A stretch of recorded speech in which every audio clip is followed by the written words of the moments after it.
Hello বন্ধুরা, সবাই কেমন আছো? আশা করি ভালো আছো, সুস্থ আছো। আমিও ভালো আছি। আমি তো বিন্দাস আছি বলতে গেলে, যেহেতু আমি শ্বশুরবাড়িতে এসেছি সেই জন্য। আর পিঠে পুলির দিনেই এসেছি, পৌষ সংক্রান্তি। তো আমার শ্বশুর কিন্তু খুব সুন্দর পিঠে পুলি বানায়। তো আমার একটু বেশি পছন্দ পাটিসাপটা। তো আমি জাস্ট আবদার করলাম, বাবা আমার জন্য একটু পাটিসাপটা বানাবে। তো সেই আবদারটা পূরণ করতে আমার শ্বশুর একদম মানে কি বলবো তড়ি করে বসে গেল খোয়া ঠোয়া নিয়ে। আমি এক এক করে দেখছি আর ব্লগটা বানাচ্ছি। কত সুন্দর সুন্দর নিখুঁত হাতে বানাচ্ছে দেখুন, একটাও কিছু ভুল ত্রুটি কিছু নেই। আর আমাকে বলে দিচ্ছে এরকম করে খোয়াটা করবি যাতে কিছু না হয়, ওরকম খোয়াটা না হয়। তো আমি আবার দেখে নিলাম, অনেকে ভাবে না মানে কে অন্য কেউ করছে, নামকে অন্য করছে, তাই আমি দেখিয়ে দিলাম যে না আমার শ্বশুরই করছে।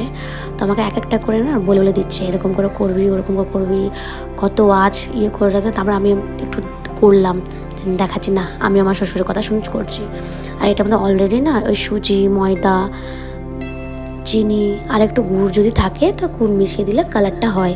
সব মিক্স করে ওটা গুলে নিয়েছে। আর ঘন ঘন হবে, পাতলা বেশি হবে না। পাটিসাপটা কম বেশি সবাই বানাতে পারে যেহেতু, তো এটা বলার কোনো মতে নেই যে এটা লাগবে ওটা লাগবে।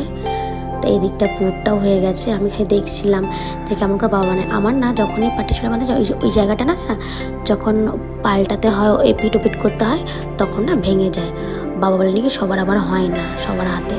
আমি একটু আমার বাবার সাথে একটু হেল্প করে দিচ্ছি, এটা ওটা করে আমরা দুজনেই হেল্প করছি বসে বসে। আমি খালি দেখছি আর বাবার সাথে একটার সাথে মিলে আমি খালি হাতে হাত মিলিয়ে দিচ্ছি।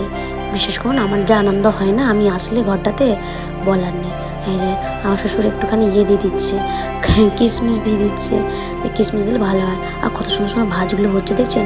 আমরা এই ভাজগুলো ওঠাতে গিয়ে না কতবার যে ভেঙে গেছে বলার নেই। একটা করে দিচ্ছে আমি দেখছি। আমি একবার একা করতে গেলাম তো দেখলাম অনেক বড় হয়ে গেলো, মোটাগুলো দূর আমি আর করবোই না। তো খুব সুন্দর করে করছে, এক একটা করে আর একটা করে উঠে যাচ্ছে। আমি জাস্ট দেখে যাচ্ছি, খুব সুন্দর বানায় জানেন তো। আর পুরো মাপে মাপে চিনি, নুন, মিষ্টি, গুড়ের প্রচুর মেপে দেয়। আমি তো বুঝতে পারি না কোনটা কি। আমাদের তো সময় হয় একটা বেশি পড়ে গেল, একটা কম পড়ে গেল। দেখে মনে হচ্ছে খেয়ে নিই। আমাকে অবশ্যই বাঁধে বলছে খা ওখান থেকে খা, খেয়ে নিয়ে দেখ তো কেমন হয়েছে। আর না তুমি বানাও, আমি এখান থেকে দেখছি। বলছে না তুই খা। তো অনেক কষ্টে আমি একটা করে উঠে খাচ্ছিলাম, দেখি তো কেমন হয়েছে।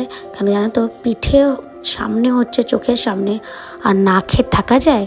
তার না আমি কী করবো, বাবা ওই দিকটা করুক আর আমি দিকটা একটা পিঠে তুলে খাবো। কিন্তু আমি চাইছি একটু কড়া যেটা লালচে বেশি করে হবে সেটা খাওয়ার জন্য বসে আছি। আমি দেখছি কোনটা বেটার হবে। তো এইগুলো তো অলরেডি করছে, তো এইগুলো অনেক হচ্ছে না, কালার করছে না। বাবা বললো একটু দুধ পুলির মধ্যে মেশাবো আর একটু শুকনো রাখবো। না আর লোভ সামলানো গেল না, আমি চলে খেয়েই নিলাম। বাবা বলছে খেয়ে দেখ কেমন হয়েছে। তো আমি আবার বাবা খেয়ে বলছি হেভি হয়েছে।